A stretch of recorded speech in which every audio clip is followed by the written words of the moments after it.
Hi, I'm Scott Nygaard with Peghead Nation, and I'm here with my 1948 Gibson J45. This is a new guitar to me. It's not a new guitar, but it's a new guitar to me. I got it in the summer of 2013 from Eric Schoenberg's shop in Tiburon. It's my first round-shouldered Gibson I've owned, and I just love it. It works great for everything that I do. It's a mahogany back and sides. It doesn't have the banner, which Gibson stopped using in about 1946. It does have the rectangular bridge. They went to more of that upside down belly bridge in the 50s. So this sort of shows it's that sort of late 40s style J45.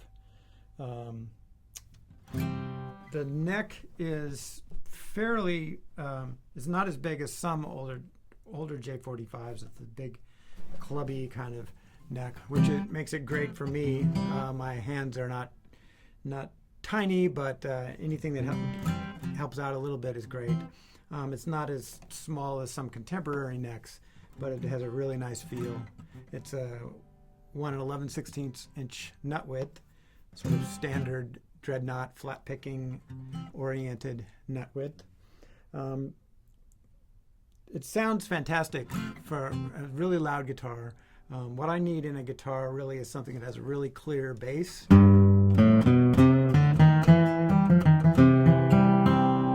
it also sounds really nice and fat up on the top strings.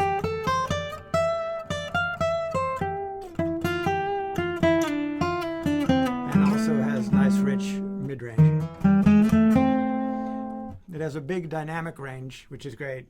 You can just keep hitting it a little bit harder and it doesn't really break up.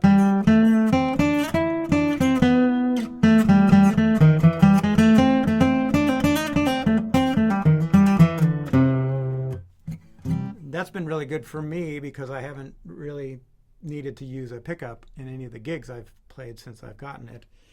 I don't currently have any kind of amplification in it, which is great. I've used it in full bluegrass band gigs, solo gigs, house concert gigs with no amplification, with a banjo player and a loud fiddler, and it's cut through just fine.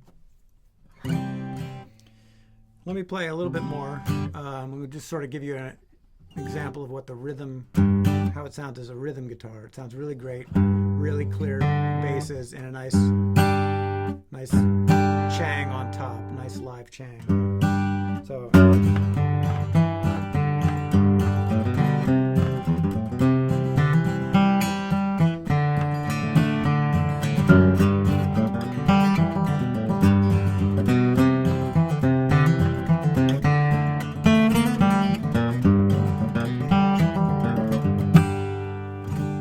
Now these Gibson jumbos were they are frequently used by old-time players, and it has a great old-time rhythm sound. You kind of want to play in C all the time.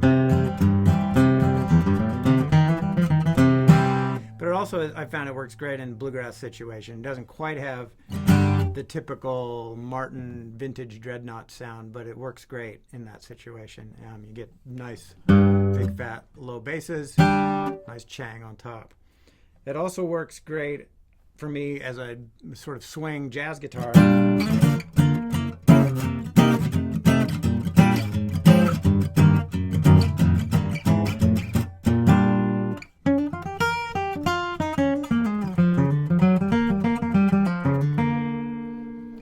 So I like that mid-range in there as well.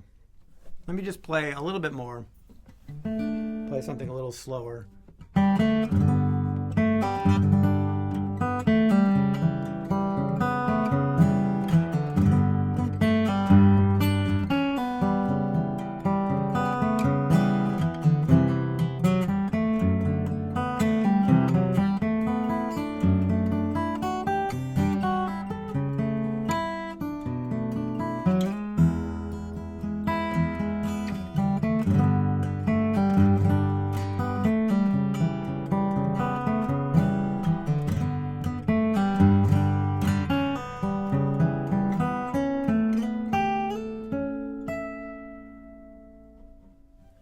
So that's my 1948 Gibson J45. I'm Scott Nygaard for Peghead Nation.